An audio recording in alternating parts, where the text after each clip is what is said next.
ഈശോമിശിഹായ്ക്ക് സ്തുതിയായിരിക്കട്ടെ. വിശുദ്ധ മർക്കോസിൻ്റെ സുവിശേഷം 14-ാം അധ്യായത്തിൻ്റെ 38-ാം തിരുവചനം നമ്മെ ഇങ്ങനെ ഓർമ്മപ്പെടുത്തുന്നു. പ്രലോഭനത്തിൽ അകപ്പെടാതിരിക്കാൻ ഉണർന്നിരുന്ന് പ്രാർത്ഥിക്കുവിൻ. നമുക്കൊരു നിമിഷം പ്രാർത്ഥിക്കാം. കാരുണ്യവാനും സ്നേഹനിധിയുമായ ഈശോയെ, ഈ വചനം ഞങ്ങളുടെ ജീവിതത്തിലേക്ക് പകർത്താൻ ആനുപാതികമായ ചൈതന്യത്തെ സ്വന്തമാക്കാൻ കൃപ നൽകണമേ. നല്ല ഈശോയെ, കേൾക്കുന്നവരിലേക്കും പങ്കുവെക്കുന്നവരിലേക്കുമൊക്കെ കൃപയുടെ അഭിഷേകമൊഴുകാൻ അവിടുന്ന് ഇടവരുത്തണേ. നല്ല തമ്പുരാനെ, ഈ വചനത്തോട് ഹൃദയം കൊണ്ട് ചേർന്നിരിക്കാനുള്ള അഭിഷേകത്തിന് വേണ്ടി പ്രാർത്ഥിക്കുന്നു. എല്ലാം ദൈവഹിതം പോലെ നിറവേറ്റപ്പെടട്ടെ. പരിശുദ്ധ അമ്മയുടെ മാധ്യസ്ഥം തേടുന്നു. ഞങ്ങളെയും ഇത് കേൾക്കുന്നവരെയും ഈ വചനം വഴി സ്വാധീനിക്കപ്പെടാൻ അങ്ങ് ആഗ്രഹിക്കുന്നവരെയും ചേർത്ത് പിടിച്ചുകൊണ്ട് അമ്മ പ്രാർത്ഥിക്കണേ. നിത്യപിതാവും പുത്രനും പരിശുദ്ധാത്മാവുമായി സർവേശ്വര എന്നേക്കും ആമേൻ. ഈശോയിലേറ്റം സ്നേഹമുള്ളവരെ, ഏറെ പരിചിതമായൊരു തിരുവചനത്തോട് ബന്ധപ്പെടുത്തിയ ചില ചിന്തകളെ ഒന്ന് പങ്കുവയ്ക്കാമെന്ന് കരുതുകയാണ്. പ്രലോഭനത്തിൽ അകപ്പെടാതിരിക്കാനായിട്ട് ഉണർന്നിരുന്ന് പ്രാർത്ഥിക്കാൻ തൻ്റെ ഗത്സമനിയുടെ സങ്കടാനുഭവത്തിൽ തമ്പുരാൻ ഓർമ്മപ്പെടുത്തുകയാണ്. ഇത് ഗത്സമനി അനുഭവത്തിലെ മാത്രം ഓർമ്മപ്പെടുത്തലായിട്ട് മനസ്സിൽ നാം പരിമിതപ്പെടുത്തേണ്ടതില്ല. എന്നും ഓരോ വ്യക്തിയും ജീവിതത്തിൽ കടന്നു പോകുന്ന ഏതെങ്കിലുമൊക്കെ വലുതും ചെറുതുമായിട്ടുള്ള പ്രലോഭനത്തിൻ്റെ ഇടങ്ങളിൽ മനസ്സിൽ കരുത്തോടെ സൂക്ഷിക്കേണ്ട ഒരു തിരുവചനമായിട്ടാണ് ഇതിനെ മനസ്സിലാക്കാനായത്. നമ്മളൊക്കെ സ്വാഭാവികമായിട്ട് ജീവിച്ചു കടന്നു പോകുന്നവരാ. ജീവിതം പലയിടങ്ങളിൽ സംഘർഷങ്ങളിലൂടെയും സങ്കടത്തിലൂടെയും രോഗവും ചിന്തിക്കാൻ കഴിയാത്ത ദുരനുഭവങ്ങളും മക്കൾ വഴിമാറിയതിലൂടെ പങ്കാളി കൈവിട്ടു പോയതിലൂടെ അങ്ങനെ പലതിലൂടെയും കടന്നു പോകുമ്പം അവിടെ കരുത്തായി മാറേണ്ട ഒരു ഓർമ്മപ്പെടുത്തൽ വചനം നൽകുകയാണ്. പ്രലോഭനത്തിൽ ഉൾപ്പെടാതിരിക്കാൻ ഉണർന്നിരുന്ന് പ്രാർത്ഥിക്കണം. സ്നൂസ് ബട്ടനെക്കുറിച്ച് നമ്മളൊക്കെ കേട്ടിട്ടുണ്ടാവും. ഈ മൊബൈലിനകത്തും ചില ടൈം പീസിനകത്തും ഒക്കെ ഉണ്ട് സ്നൂസ് ബട്ടൺ. അതിൻ്റെ പ്രത്യേകത എന്താണെന്ന് ചോദിച്ചാൽ, നമ്മൾ അലാം 6 മണിക്ക് സെറ്റ് ചെയ്തു. 6 മണിക്ക് നമ്മൾ ഉണർന്നിട്ട് അലാം അടിക്കുമ്പോൾ ഉണർന്നിട്ട് ആ സ്നൂസ് ബട്ടണിൽ ഒന്ന് കൈവച്ചാൽ, അല്ലെങ്കിൽ സ്നൂസ് ഓപ്ഷൻ ഒന്ന് ഓണാക്കിയാൽ പിന്നെയും മൊബൈലിലൊക്കെയാണെങ്കിൽ നമുക്ക് ടൈം സെറ്റ് ചെയ്യാം. 5-10 മിനിറ്റ് കഴിയുമ്പോൾ വീണ്ടും ആ അലാം റിപ്പീറ്റ് ചെയ്യും. ഒരുപക്ഷെ ഒരു വല്ലാത്ത സുഖം നൽകുന്നൊരനുഭവമായിട്ടൊക്കെ ചിലപ്പോഴൊക്കെ തോന്നിയിട്ടുണ്ട്. ഒരു സമയത്ത് ഉണരാനായിട്ട് തീരുമാനിക്കുകയും അതിനുശേഷം കിട്ടുന്ന ഒരു അധികമായിട്ടുള്ള 5-10 മിനിറ്റ് നൽകുന്ന ഒരു വല്ലാത്ത സുഖം, ഉണർന്നും ഉറങ്ങിയുമൊക്കെ കഴിയുന്ന നമ്മുടെ ജീവിതത്തിൻ്റെ ഒരു അവസ്ഥയെ യാന്ത്രികമായി മാറ്റുന്നൊരനുഭവം. പ്രലോഭനത്തെ വേണമെങ്കിൽ ഈ ഗണത്തിലൊക്കെ പെടുത്താം.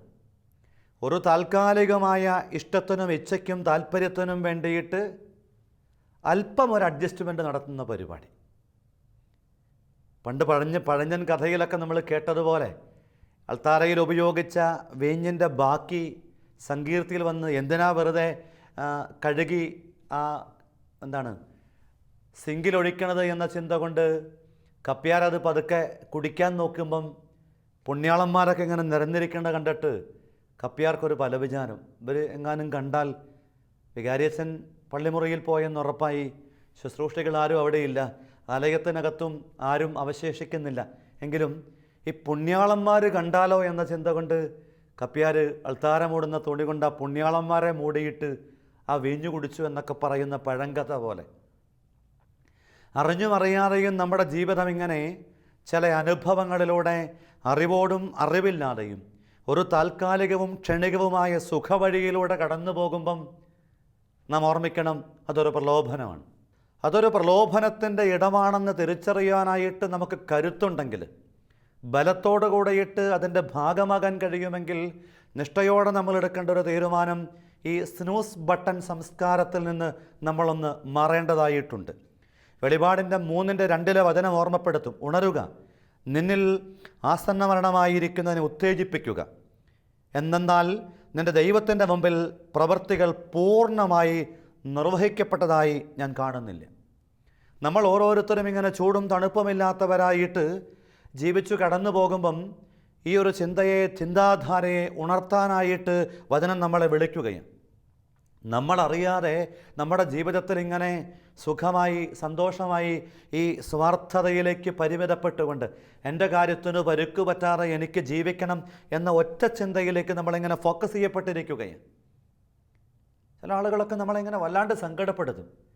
റിട്ടയർമെൻറ്റ് കാലത്ത് എന്താ പരിപാടി എന്ന് ചോദിച്ചപ്പം ഒരു മനുഷ്യൻ സിമ്പിളായിട്ട് പറയാണ്, മക്കളുടെ കാര്യങ്ങളെല്ലാം കഴിഞ്ഞ് വീടും സൗകര്യങ്ങളും എല്ലാം ഉണ്ട്, ഇനിയിപ്പോൾ എന്താ പരിപാടി, ഞാനിങ്ങനെ ഗൂഗിളിൽ സെർച്ച് ചെയ്തുകൊണ്ടിരിക്കുകയാണ്. എന്തിനു വേണ്ടിയിട്ടാണ്, എവിടെയാ പുതിയ പിക്നിക് സ്പോട്ടുള്ളതെന്ന് അറിയാൻ വേണ്ടിയിട്ട്. ജീവിതത്തിൽ ഇങ്ങനെയൊക്കെ ചിന്തിക്കുന്ന ആളുകളുടെ എണ്ണം കൂടി വരികയാണ്. അതൊരു പ്രലോഭനം തന്നെ. നമ്മൾ ചിന്തിക്കാത്ത വിധം നമ്മുടെ ജീവിതത്തെ ഈ എൻ്റെ താൽക്കാലികമായ ഇഷ്ടത്തിനും ആഗ്രഹത്തിനും വേണ്ടിയിട്ട്, ഒരു ക്ഷണികമായ തൃപ്തിക്ക് വേണ്ടിയിട്ട് ജീവിതത്തിൽ ചിലതൊക്കെ ചെയ്തു കടന്നു പോകുന്നവരോട് തമ്പുരാൻ ഓർമ്മപ്പെടുത്തും, നീ ഇങ്ങനെ ചത്തേ ചറഞ്ഞ് എന്ന് പറഞ്ഞ് ജീവിക്കുന്ന വ്യക്തിയായി മാറരുത്. അതാണ് വെളിപാട് പറഞ്ഞത്. ഉണരുക, നിൻ്റെ ജീവിതം ഉത്തേജിപ്പിക്കുക. ആ വചനത്തിൻ്റെ പശ്ചാത്തലത്തെക്കുറിച്ച് ആത്മീയ പിതാക്കന്മാർ പറയണത് സാർദീസിലെ സഭയോട് പറയുന്ന ഒരു വെളിപാടാണിത്. ഈ സാർദീസിലെ സഭയുടെ പ്രത്യേകത 1500 അടി ഉയരത്തിലുള്ളൊരു പട്ടണമാണിത്. അവിടെയുള്ള മനുഷ്യരിങ്ങനെ പ്രൗഢഗംഭീരങ്ങളായ കെട്ടിടങ്ങളൊക്കെ പണിതുയർത്തിയിട്ട് ഇങ്ങനെ ജീവിതം ഇങ്ങനെ ആനന്ദത്തിമിർപ്പിൽ കൊണ്ടാടുമ്പം, ഒരു പിക്നിക്കിൻ്റെ സംസ്കാരം രൂപപ്പെട്ട് കഴിയുമ്പം, വാക്കൊക്കെ ഞാൻ ബോധപൂർവം ഉപയോഗിക്കേണ്ടതാണ്, ഒരു പിക്നിക്ക് സംസ്കാരം രൂപപ്പെടുന്ന ഇടങ്ങളിലൊക്കെയും അതിനെ ചുറ്റിപ്പറ്റി ഒരുപാട് അപജയങ്ങളുണ്ട് എന്ന കാര്യം വിസ്മരിക്കാൻ പാടില്ല. വളരെ നൈർമല്യത്തോടും വിശുദ്ധിയോടും സത്യസന്ധതയോടും നീതിബോധത്തോടും ഒക്കെ ജീവിച്ചിരുന്ന ചില ഇടങ്ങളൊക്കെ നമ്മളറിയാതെ ഒരു പിക്നിക്കിൻ്റെ സംസ്കാരം കടന്നു വരുമ്പം അവിടെ പിന്നെ നീതിബോധങ്ങൾക്ക് വിലയില്ലാണ്ടാവുകയാണ്. സത്യധർമ്മങ്ങളൊക്കെ അവിടെ ഇല്ലാതാവുകയാണ്. അവിടെ ശരീരത്തിൻ്റെ ഇച്ഛകൾക്ക് വേണ്ടിയിട്ട് പ്രായഭേദമന്യേ വിട്ടുകൊടുക്കുന്ന ഒരു അപകടത്തിൻ്റെ സംസ്കാരം രൂപപ്പെടുകയാണ്. അതിപ്പം നമ്മൾ കാണുന്ന ഒരു പുതിയ കൾച്ചറാണ്. അതുകൊണ്ട് സോദോം ഗൊമോറയുടെ സമാനാനുഭവങ്ങളിലേക്ക് എത്താനിടയാകുന്ന ഒരു പിക്നിക്കിൻ്റെ കൾച്ചർ, സാർദീസിന് സമാനമായിട്ടുള്ളൊരു അനുഭവം ഉണ്ടാകുമ്പം ഇവിടെ മനുഷ്യരിങ്ങനെ ജീവിതത്തെ അലസതയിൽ ആനന്ദത്തിന് വേണ്ടിയിട്ട് വെറുതെ സമയം ചെലവഴിച്ചും ധൂർത്തടിച്ചുമൊക്കെ ഇങ്ങനെ ഒരു പണിയും എടുക്കാതെ അർമാദിച്ച് ജീവിക്കുന്ന കാലഘട്ടത്തിലാണ് ഈ വെളിപാടിൻ്റെ ഓർമ്മപ്പെടുത്തൽ എന്നുകൂടെ തിരിച്ചറിയുക. ഇവിടെ നമ്മൾ ഓരോരുത്തരും തിരിച്ചറിയേണ്ടത്, സൈക്കോളജിയിൽ ഇതിനൊരു പ്രയോഗം തന്നെയുണ്ട്, സാർദീസിയൻ സിൻഡ്രോം എന്ന് പറഞ്ഞിട്ട്. എന്നുവെച്ചാൽ ചുമ്മാ ഇരിക്കുക, തിന്നുക, കുടിക്കുക, ആനന്ദിക്കുക, eat drink and make merry tomorrow you may die. പുത്തൻ തലമുറയൊക്കെ വല്ലാണ്ടത് സ്വാധീനിച്ചിട്ടുണ്ട്. അതുകൊണ്ട് പ്രിയപ്പെട്ടവരെയും തമ്പുരാൻ്റെ വചനം ഓർമ്മപ്പെടുത്തും, ഈ പ്രലോഭനങ്ങളെ തിരിച്ചറിയാനായിട്ട്, അത് ലക്ഷണപ്പിശകുകൾ കാണുമ്പോൾ തന്നെ മനസ്സിലാക്കാനായിട്ട്, മക്കളുടെ ജീവിതത്തിലും നമ്മുടെ ചെറുപ്പക്കാരുടെ ജീവിതത്തിലും ഈ മാറ്റങ്ങളെ മനസ്സിലാക്കാനായിട്ട് അടയാളങ്ങളൊക്കെ കൃത്യതയോട് കൂടിയിട്ട് കാണാൻ പറ്റുന്നുണ്ട്. നമ്മളതിനെ വായിച്ചെടുക്കുന്നില്ലേ. അന്ധമായിട്ട് മക്കളുടെ ജീവിതത്തെ വിശ്വസിച്ച് മാതാപിതാക്കൾ കടന്നു പോകുന്നുണ്ട്. മക്കളിങ്ങനെ ഈ വാട്സപ്പിലും അതുപോലെ ഇൻസ്റ്റഗ്രാമിലും ഫേസ്ബുക്കിലുമൊക്കെ ഈ അപ്ഡേറ്റഡായിട്ട് കഴിയുമ്പം മാതാപിതാക്കൾ വിചാരിക്കണത് അവരെന്തോ വലിയ വീരകൃത്യം ചെയ്യുന്നതെന്നാണ്. ഒന്നുമല്ല. ആവർത്തിച്ചൊരു മകൻ അവൻ്റെ സ്റ്റാറ്റസ് കാലത്തും ഉച്ചയ്ക്കും വൈകുന്നേരവും 4 മണിക്കും 1 മണിക്കും 12 മണിക്കുമൊക്കെ നട്ടപ്പാതിരായ്ക്കുമൊക്കെ മാറ്റി എറിഞ്ഞിട്ടുണ്ടെങ്കിൽ അതെന്തോ ഒരു താളപ്പിഴയാണെന്ന് തിരിച്ചറിയാനായിട്ട് തമ്പുരാൻ്റെ വെളിച്ചം ഉണ്ടാവണം.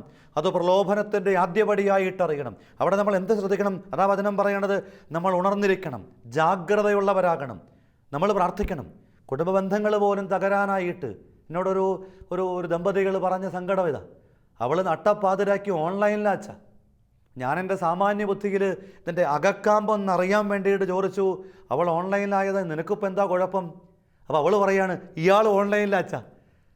നട്ടപ്പാതിരാ കഴിഞ്ഞിട്ടും നേരം വെളുത്ത് 1 മണി 1:30 മണിയായിട്ടും ഒരു മെസ്സേജ് ഇന്ന് കാണുന്നുണ്ട് എന്നറിയുമ്പം ഉള്ളിൽ വ്യക്തിപരമായിട്ട് നമുക്ക് സ്വാർത്ഥരല്ലേ. വല്ലവൻ്റെയും കാര്യത്തിൽ നമ്മൾ വലിയ ഉപദേശമൊക്കെ കൊടുക്കും. അയൽവക്കത്തുകാരൻ്റെ മകള് ഒരു അന്യമതസ്ഥനുമായിട്ട് വിവാഹബന്ധത്തിൽ ഏർപ്പെട്ടെന്നും വീട് വിട്ടിറങ്ങിയെന്നൊക്കെ പറഞ്ഞപ്പോൾ ആശ്വസിപ്പിക്കാൻ വേണ്ടി ചെന്ന് സമാശ്വസിപ്പിച്ചുകൊണ്ട് കാലത്തിൻ്റെ കഥയൊക്കെ പറഞ്ഞിട്ട് മടങ്ങി വരുന്ന വഴിയിൽ ജീവിത പങ്കാളി ചേട്ടനോട് ചോദിച്ച്, നമ്മുടെ കുഞ്ഞാണെങ്കിലോ? അപ്പം ഞാൻ സമ്മതിക്കില്ല. അത്രേ ഉള്ളൂ. അവനവൻ്റെ ജീവിതത്തോട് ബന്ധപ്പെടുത്തിയിട്ട് നമ്മൾ അത്ര ശ്രദ്ധയുള്ളവരല്ല. അപ്പം അതുകൊണ്ട് പ്രലോഭനത്തിൻ്റെ വഴികളിലൊക്കെ ഉണർവുണ്ടാകണം, പ്രാർത്ഥനയുണ്ടാവണം, ജാഗ്രതയുണ്ടാവണം. അതുകൊണ്ട് ഈ ജീവിതത്തിൽ പുതിയ കാലത്തിൻ്റെ ചില സ്നൂസിങ് ബട്ടണുകളെക്കുറിച്ച് വെറുതെ ഒരു ചിന്ത പങ്കുവയ്ക്കാം എന്നുകൂടെ ചേർത്ത് ആഗ്രഹിക്കുകയാണ്. ഒന്നാമത്തെ ഒരു സ്നൂസിങ് ബട്ടൺ ചെറുപ്പക്കാരും പുതിയ തലമുറയുമൊക്കെ ഉള്ളിൽ കൊണ്ടു നടക്കുന്നത് ഇത്രയൊക്കെ മതി. 10ാം ക്ലാസ്സിലെ വേദപാഠ പരീക്ഷയുടെ തലേന്ന് ഒരു പയ്യനോട് ചോദിച്ചു, എടാ നാളെ വേദപാഠ പരീക്ഷയല്ലേ? It's very simple. എത്ര ലളിതമായിട്ടാണ് അവൻ്റെ മറുപടി. ഒരു 3 കൊല്ലത്തെ ക്വസ്റ്റ്യൻ പേപ്പർ മറിച്ച് നോക്കിയിട്ട് വേണ്ടത് ചിലതൊക്കെ പഠിച്ചാൽ പാസ് മാർക്ക് കിട്ടും, പിന്നെ ഇപ്പം എന്താ കുഴപ്പം? എത്ര ലളിതസുന്ദരമായിട്ടാണെന്നോ അവൻ്റെ മറുപടി. വളരെ ലാഘവത്തോടു കൂടിയിട്ട് അവൻ ഈ മറുപടി പറഞ്ഞിട്ട് കൂസലില്ലാതെ കടന്നു പോവുകയും. ഇത്രയൊക്കെ മതി. ഒരു വല്ലാത്ത അപകടത്തിൻ്റെ ചിന്തയുള്ള, അപകട സംസ്കാരത്തിൻ്റെ സൂചനയുള്ള ഒരു കാഴ്ചപ്പാടാണ് ഈ കാലത്ത് ഏറെ നമ്മൾ കാണുന്നൊരു കാര്യമാണ്. റോമാലേഖനം 12:2 പറയും, നിങ്ങൾ ഈ ലോകത്തിന് അനുരൂപരാകരുത്. നമ്മുടെ ആളുകൾ ജീവിക്കാൻ പഠിച്ചിട്ടില്ല. ഒരിടത്ത് ധ്യാനത്തിന് ചെന്നു. അവിടെ ധ്യാനത്തിന് കഴിഞ്ഞ് ഒരപ്പച്ചൻ വന്ന് സങ്കടത്തോടെ പറയുക, അച്ഛാ കല്യാണമെല്ലാം ഉറപ്പിച്ച് ഈസ്റ്റർ കഴിയുമ്പം കല്യാണമാണ്. അവൾ ഇന്ന് വരെ ഒരു കുടുംബജീവിതത്തിന് വേണ്ട ഒരു കാര്യവും ചെയ്യാനായിട്ട് പഠിച്ചിട്ടില്ലേ? ഇതൊരു സങ്കടകരമാണ്. ഞാൻ ധ്യാനത്തിൻ്റെ വേളയിലൊക്കെ പറയുന്നത് ചില കല്യാണങ്ങളൊക്കെ ഷോക്കേസിൽ വെക്കാനുള്ളതാണ്. എന്ന് വെച്ചാൽ ഈ ജീവിത പങ്കാളിയെ കൊണ്ട് ഒരു ഉപകാരമില്ല. കൂട്ടിനൊരാളെ കിട്ടുമെന്നതൊഴികെ ഒരമ്മച്ചി ആ സങ്കടം എന്നോട് പറഞ്ഞതാ. മരുമകൾ വന്നിട്ട് അല്പം വിശ്രമമാകാമെന്ന് കരുതി എനിക്ക് വിശ്രമമായില്ലെന്ന് മാത്രമല്ല, അന്തിക്കൂട്ടിനൊരാളുണ്ട് എന്നതൊഴികെ ഒരു ഗുണവുമില്ല അത്രേ. എന്നുവെച്ചാൽ ഇത്രയൊക്കെ മതി. എത്ര ലളിതമായിട്ടാണ് നമ്മുടെ കുഞ്ഞുങ്ങൾ ചിന്തിക്കണേ. ഒരു ഹിസ്റ്ററി അധ്യാപകനോട് ബന്ധപ്പെടുത്തിയ ഒരു വായന എൻ്റെ മനസ്സിലുണ്ട്. ആരോ ഒരാൾ ചോദിച്ചു, എന്താണ് ചെയ്യുന്ന തൊഴിൽ? അയാൾ സിമ്പിളായിട്ട് പറഞ്ഞ ആദ്യത്തെ മറുപടി, ഞാൻ കുട്ടികളെ ചരിത്രം പഠിപ്പിക്കുന്നു. അത്രേ ഉള്ളൂ, വേറൊന്നുമില്ല. രണ്ടാമത്തെ ആൾ മറുപടി പറയാണ്, ഇതെൻ്റെ ഉപജീവനത്തിൻ്റെ മാർഗ്ഗമാണ്. എന്തിനാ ഹിസ്റ്ററി പഠിപ്പിക്കണമെന്ന് ചോദിച്ചപ്പം ഇതെൻ്റെ ഉപജീവനത്തിൻ്റെ മാർഗ്ഗമാണ്. മൂന്നാമത്തെ ആളുടെ മറുപടി, ഞാൻ രാഷ്ട്രത്തിൻ്റെ പഴയ കഥയെ പഠിപ്പിക്കുകയും പുതിയ കഥ രൂപപ്പെടുത്താനായിട്ട് എൻ്റെ മക്കളെ ഒരുക്കുകയുമാണ്. ഇതാണ് ആത്മാർത്ഥമായിട്ടുള്ള ഒരു പഠന അല്ലെങ്കിൽ അധ്യാപന ജീവിതമെന്നൊക്കെ പറയുന്നത്. അപ്പം ഇങ്ങനെ എത്രയും മതി എന്നൊക്കെ ചിന്തിക്കുന്ന ഒരു സംസ്കാരത്തിൻ്റെ മുമ്പിൽ ഇതൊരു വല്ലാത്ത പ്രലോഭനമായിട്ട്, ഒരു സ്നൂസ് ബട്ടനായിട്ട് ഈ കാലത്ത് വായിച്ചെടുക്കാൻ നമുക്കാവും. രണ്ടാമതൊന്ന്, ഇതിലൊന്നും വലിയ കാര്യമില്ല, ഒരു ഇൻഡിഫറൻറ്റിസം. എന്തിനോടും ഏതിനോടും ഒരു വൈമുഖ്യം കാണിക്കുന്ന മനസ്സുണ്ടല്ലോ, വലിയ കാര്യമൊന്നുമില്ല. ഒരു അവഗണിക്കുന്ന നെഗ്ലിജൻ്റായിട്ടുള്ളൊരു കാഴ്ചപ്പാട്. ഒരു താല്പര്യവും ഒന്നിനോടും കാണിക്കുന്നില്ല. അവരെ ചോദ്യം ചെയ്യാൻ പറ്റില്ല. അവർക്ക് തന്നിഷ്ടം പോലെ അവർ ജീവിക്കും, ഇഷ്ടമുള്ള വേഷം ധരിക്കും. കല്യാണത്തോടൊക്കെ ബന്ധപ്പെട്ടിട്ട് ഒരു ചെറുപ്പക്കാരൻ എന്നോട്, ഞങ്ങൾക്കിഷ്ടമുള്ള ഒരു വേഷം ധരിച്ച് ഞങ്ങൾ ഒരു പറ്റം പേരൊരു കല്യാണത്തിന് കൂടുമ്പോൾ നിങ്ങൾക്കെന്താ അത്ര കുഴപ്പം എന്ന് ചോദിച്ചപ്പം ഞാൻ അവനോട് പറഞ്ഞ മറുപടി, നമ്മളിങ്ങനെ വളർത്തി വലുതാക്കി നിന്നെയും നിൻ്റെ ജീവിതത്തെയും ഒക്കെ സ്വപ്നം കണ്ട മാതാപിതാക്കളുടെ കണ്ണിൽ പൊടിവാരിയിട്ടിട്ട് അവർക്ക് സങ്കടം കൊടുത്തിട്ട് ഇതുപോലൊരു വേഷം കെട്ട് നടത്തുമ്പം നിൻ്റെ കൂടെ നിൽക്കുന്ന 10-15 പേരെ നിനക്ക് തൃപ്തിപ്പെടുത്താനാവും. ഒരുപക്ഷെ സോഷ്യൽ മീഡിയയിൽ നിനക്ക് ലൈക്കുകൾ കുറേ കിട്ടും. അതുകൊണ്ട് ജീവിതത്തിനും ബലമുണ്ടാവില്ല. നിനക്ക് ബലമേകുന്ന ഒരു പറ്റം ആളുകൾ അവർ പറയുന്നത് കേൾക്കുന്നതാണ് നിൻ്റെ ജീവിതത്തിന് ഗുണപരം. അതുകൊണ്ട് ഇതിലൊന്നും വലിയ കാര്യമില്ല. അത് വിശ്വാസത്തോട് ബന്ധപ്പെടുത്തിയും അത് ആദരവിനോട് ബന്ധപ്പെടുത്തിയും കുടുംബ ബന്ധങ്ങളോട് ബന്ധപ്പെടുത്തിയിട്ടുമൊക്കെ ഈ പുതിയ കാലം ആവർത്തിക്കുന്ന ഒരു സങ്കട അനുഭവമാണ്. ഇതിലൊന്നും വലിയ കാര്യമില്ല. ഇതൊരു സ്നൂസ് ബട്ടണ്. മൂന്നാമതൊന്ന്, ഒരു ജീവിതമേ ഉള്ളൂ, എനിക്ക് അടിച്ചു പൊളിക്കണം. ഒറ്റ ജീവിതമുള്ളൂ, എനിക്ക് അടിച്ചു പൊളിക്കണം. അത് വളരെ ശക്തമായിട്ടിങ്ങനെ മീഡിയയും മാധ്യമ ലോകവുമൊക്കെ ചെറുപ്പക്കാരുടെ ഇടയിലുമൊക്കെ ഇങ്ങനെ അതിശക്തമായിട്ട് പ്രചരിപ്പിക്കപ്പെടുകയാണ്, പ്രചാരം നേടിയിരിക്കുകയാണ്. ഞാൻ യുവജനങ്ങൾക്ക് ക്ലാസ് എടുക്കാനൊക്കെ പോകുമ്പം പറയുന്നൊരു കാര്യമുണ്ട്. +2 ഒക്കെ കഴിഞ്ഞ് 5 കൊല്ലം ജീവിതത്തിൽ നല്ല ത്യാഗത്തോടു കൂടിയിട്ട് കൃത്യതയോടു കൂടിയിട്ട് പഠിച്ച് ജീവിതത്തിൽ ലക്ഷ്യത്തിലെത്തിയാൽ അടുത്ത 50 കൊല്ലം അടിച്ചു പൊളിക്കും. ഈ 5 കൊല്ലം അല്പം ത്യാഗം ചെയ്ത് ശ്രദ്ധയോടുകൂടെ ജീവിതയാത്രയെ മുൻപോട്ട് കൊണ്ടുപോയാൽ അടുത്ത 50 കൊല്ലം അടിച്ചു പൊളിക്കാം. തിരിച്ചിട്ടാൽ +2 കഴിഞ്ഞുള്ള 5 കൊല്ലം അടിച്ചു പൊളിക്കാൻ തീരുമാനമെടുത്താൽ നിൻ്റെ ജീവിതത്തിൻ്റെ ശിഷ്ടകാലം 50 കൊല്ലവും നീ വല്ലാണ്ട് കഷ്ടപ്പെടേണ്ടതായിട്ട് വരും. അതുകൊണ്ട് ഈ അടിച്ചു പൊളിക്കുക എന്ന സംസ്കാരം ഒരു സ്നൂസ് ബട്ടനാണ്. അതിങ്ങനെ കാലത്തെ വല്ലാതെ, അതിന് മനഃശാസ്ത്രമൊക്കെ പറയണത് തലച്ചോറിൻ്റെ 10-17 വയസ്സ് വരെയുള്ള നമ്മുടെ തലച്ചോറിൻ്റെ വളർച്ചയുടെ പ്രധാന ഭാഗം അത് ഇമോഷണൽ ബ്രെയിനിൻ്റെ വളർച്ചയാണ്. അത് വൈകാരികമാണ്. അത് ശരീരത്തിൻ്റെ ഇച്ഛകൾക്ക് വേണ്ടിയിട്ട് തിന്നാനും കുടിക്കാനും ആനന്ദിക്കാനും വേണ്ടി നെട്ടോട്ടമോടുന്ന ഒരു കാലമാണത്. ആ കാലത്തെ ആത്മീയത കൊണ്ടും അറിവ് കൊണ്ടും, അതാണ് കോഗ്നിറ്റീവ് ബ്രെയിൻ എന്നൊക്കെ പറയുന്നത്, അതാണ് അറിവിൻ്റെ ലോകം. അപ്പം വിദ്യാഭ്യാസം കൊണ്ടും ആത്മീയത കൊണ്ടും ആ കാലത്തെ നമ്മളൊന്ന് കൃത്യതയോടുകൂടിയിട്ട് നിയന്ത്രിക്കാൻ തീരുമാനമെടുത്താൽ ഈ അടിച്ചുപൊളിക്ക് പരിമിതിയുണ്ട് എന്നും അതിനൊരു മനുഷ്യൻ്റെ 10-20 വയസ്സിനപ്പുറം ദീർഘായുസ് ഉണ്ടാകില്ല എന്നും പിന്നീടുള്ള ജീവിതം ദുർഘടമാകുമെന്നും അവനല്ലെങ്കിൽ അവൾക്ക് മനസ്സിലാകാനിടയാവും. ആ സ്നൂസ് ബട്ടനെ നമ്മൾ ശ്രദ്ധാപൂർവം ഒഴിവാക്കി കൈകാര്യം ചെയ്യാൻ ശ്രദ്ധയുള്ളവരാകണം. മറ്റൊരു സ്നൂസ് ബട്ടനാണ് പ്രത്യേകിച്ച് ഒരു ലക്ഷ്യവും ഇല്ല, ചുമ്മാ പട്ടി എന്തൊക്കെ പോകുന്നത് പോലെ എന്നൊക്കെ പണ്ട് കാരണവന്മാർ പറയും. ലക്ഷ്യബോധമില്ലാത്തൊരു തലമുറ ഉണ്ടായിരിക്കുകയാണ്.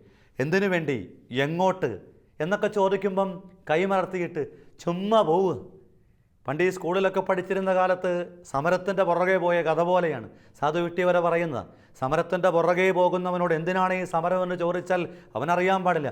ആരാണ് സമരം നടത്തുന്നത് അതും അറിയത്തില്ല, എന്താ വിളിക്കണത്, അങ്ങനെ തന്നെ. ഇങ്ങനെയൊരു സംസ്കാരത്തിൻ്റെ ഭാഗമായിട്ടു കടന്നു പോകുന്ന ശൈലിയിൽ നിന്ന് ആ സ്നൂസ് ബട്ടനെ ഒഴിവാക്കാൻ ജാഗ്രതയുണ്ടാവണം. 1 കൊറിന്തോസ് 15:58 പറയും, കർത്താവിൽ നിങ്ങളുടെ ജോലി നിഷ്ഫലമല്ലെന്ന് ബോധ്യപ്പെട്ട് അവിടുത്തെ ജോലിയിൽ സദാ അഭിവൃദ്ധി പ്രാപിച്ച് സ്ഥിരചിത്തരും അചഞ്ചലരുമായിരിക്കുവിൻ.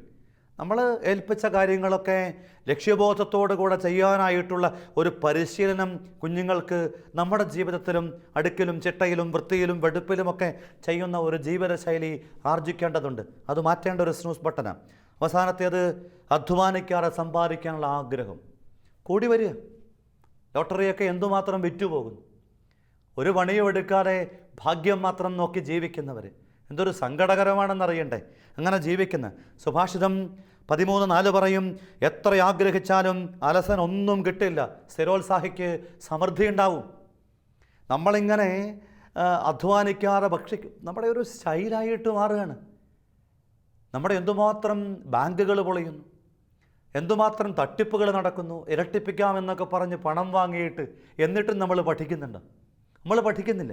എത്രയോ പേര് ഇന്നും അത്തരം കെണികളിൽ ആവർത്തിച്ച് പോയി വീഴുന്നു, അഗാധ ഗർത്തങ്ങളിൽ വീഴുന്നു.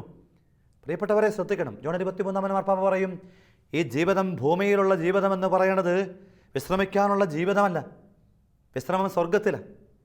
വാർദ്ധക്യത്തിലെത്തിയ മാർപ്പാപ്പ വത്തിക്കാൻ കൗൺസിലിന് വേണ്ടിയിട്ട് വത്തിക്കാൻ്റെ വാതായനങ്ങൾ തുറന്ന മാർപ്പാപ്പ, അദ്ദേഹം ഈ വാർദ്ധക്യത്തിൻ്റെ സകല നൊമ്പരങ്ങളും പേറി നടക്കുമ്പോഴും എന്തൊരു ബോധ്യത്തോടു കൂടിയിട്ടാണ് പറഞ്ഞെന്നറിയാമോ? ഈ ഭൂമി വിശ്രമിക്കാനുള്ളതല്ല. ഉറങ്ങണ്ടെന്നോ വിശ്രമിക്കണമെന്നോ ഒന്നും അർത്ഥമില്ല. എന്താ അർത്ഥം? നമ്മളിങ്ങനെ വിശ്രമത്തിന് വേണ്ടിയിട്ട്, പണ്ടൊരു വല്യച്ഛനോട് പകലെന്താ പരിപാടി എന്ന് ചോദിച്ചപ്പം, ഞാൻ രാവിലെ കുർബാന ചൊല്ലും, പിന്നെ പത്രം വായിക്കും, ബ്രേക്ക്ഫാസ്റ്റ് കഴിക്കും, പിന്നൊന്ന് വിശ്രമിക്കും, അപ്പോഴത്തേക്ക് ഉച്ചയാവും, വീണ്ടും ഞാൻ എഴുന്നേറ്റ് ചോറുണ്ണും, പിന്നൊന്ന് വിശ്രമിക്കും, അപ്പോഴത്തേക്ക് വൈകുന്നേരമാകും, കാപ്പി കുടിക്കുമൊന്ന് നടക്കാൻ പോകും, പിന്നെ നടപ്പിൻ്റെ ക്ഷീണം മാറി വൈകിട്ടത്തെ പ്രാർത്ഥനയൊക്കെ ചൊല്ലിയിട്ട് ചുമ്മാ മണ്ണറിയാതെ പുഴയറിയാതെ കടന്നു പോകുന്നുവെന്നൊക്കെ ഖലീൽ ജിബ്രാൻ പറയും പോലെ ചില ആളുകളിങ്ങനെ വെറുതെ ഒരു ജീവിതം, ഭൂമിക്ക് ഭാരമെന്നൊക്കെ വിളിക്കാമോ എന്ന് പോലും എനിക്കറിയില്ല. എങ്കിലും ഒരു കാര്യം സത്യം, ഇങ്ങനെ ഒരു സംസ്കാരത്തിൻ്റെ മുമ്പിലാണ് ഈ തിരുവചനം പറയണത് നമ്മളിങ്ങനെ ഉണർവോടും ജാഗ്രതയോടും കൂടെ ആയിരിക്കണം. പ്രലോഭനങ്ങളിങ്ങനെ സദാസമയവും ജീവിതത്തെ, പുതിയ കാലമെന്ന് പറയണത് പ്രലോഭനത്തിൻ്റെ സാധ്യതകളെ അനന്തമായി തുറന്നിട്ടൊരു കാലമാണ്. അതുകൊണ്ട് ടെലിവിഷനെക്കുറിച്ച് പറയുന്നത് പോലും, മൊബൈലിനെക്കുറിച്ചൊക്കെ പറയുന്നത് പോലും it's A plug in drug. Plug കുത്തി കിട്ടുന്ന ഡ്രഗ് എന്ന് വിളിക്കും. എന്നുവെച്ചാൽ എന്താ അർത്ഥം? നമ്മൾ പോലും അറിയാതെ നമ്മുടെ കയ്യിൽ ഇതിങ്ങനെ കിട്ടിയിരിക്കുകയും പണ്ട് ഇങ്ങനെയുള്ള കാര്യങ്ങളൊക്കെ എത്തിപ്പിടിക്കാൻ വേണ്ടിയിട്ട് ഒരുപാട് മറയുണ്ടായിരുന്നു, ഒരുപാട് പരിമിതികളുണ്ടായിരുന്നു. ഇന്ന് എല്ലാം തുറന്നിരിക്കുക. ഇന്നിപ്പം അധ്യാപകർക്ക് പോലും ചോദിക്കാൻ ധൈര്യമില്ല. നമ്മൾ ഈ നാളുകളിലൊക്കെ വായിച്ചില്ലേ, കുഞ്ഞുങ്ങളുടെ ജീവിതത്തോടൊക്കെ ബന്ധപ്പെടുത്തിയിട്ട് അവർ കാണിക്കുന്ന അതിക്രമങ്ങളെ ചോദ്യം ചെയ്തപ്പം പ്രിൻസിപ്പാളിനെതിരായിട്ട് നിലപാടുകൾ അതിനിഷ്ടമായിട്ടെടുത്തിട്ട് നികൃഷ്ടമായ മനസ്സോടുകൂടെ അതിനെ, ഈ വ്യക്തിയെ ഇല്ലായ്മ ചെയ്യുന്ന ഒരു സംസ്കാരം. അതാണ് ഇപ്പോഴത്തെ ഒരു പുതിയ ട്രെൻഡ്. സത്യനീതി ധർമ്മബോധങ്ങളെ കാറ്റിൽ പറത്തിയിട്ട് വിളിച്ചു പറയാൻ ധൈര്യമുള്ളവനെ ഇല്ലായ്മ ചെയ്യുന്ന, തകർത്ത് തരിപ്പണമാക്കുന്ന ഒരു സംസ്കാരം. അവിടെ നമ്മൾ തിരിച്ചറിയണം, ഈ സ്നൂസ് ബട്ടണുകൾ ഇന്ന് പല വിധത്തിൽ, പല രൂപത്തിൽ, പല ഭാവത്തിൽ, ചിന്തിക്കാൻ പോലും ആവില്ലല്ലോ നമ്മുടെ കാലം കടന്നു പോകുന്ന സങ്കടങ്ങളിലേക്ക്. താഴെത്തട്ടിലുള്ള 6ലും 7ലുമൊക്കെ പഠിക്കുന്ന കുഞ്ഞുങ്ങൾ പോലും ലഹരിയോടും അതിനോട് ബന്ധപ്പെട്ട ഇടങ്ങളോടുമൊക്കെ ആകൃഷ്ടരാവുക മാത്രമല്ല, അതിൻ്റെ കാരിയേഴ്സായിട്ട് മാറുകയും ചിന്തിക്കാനാവാത്ത വിധം വളരെ അപകടകരമായ സംസ്കാരത്തിൽ, ശൈലിയിൽ അവർ മാറുകയും ചെയ്യാം. എന്തൊരു ഭീഭത്സമായ അനുഭവമാണ്. നമ്മുടെ നാട് എവിടേക്കാണ് പോകുന്നത്? സുബോധമില്ലാത്ത ഒരു പറ്റം ആളുകളെ കൊണ്ട് നടക്കാൻ കഴിയാത്ത വിധം, സഞ്ചാരം അസാധ്യമാകുമാറ് നമ്മുടെ നാട് മാറിയിട്ടുണ്ടാവും.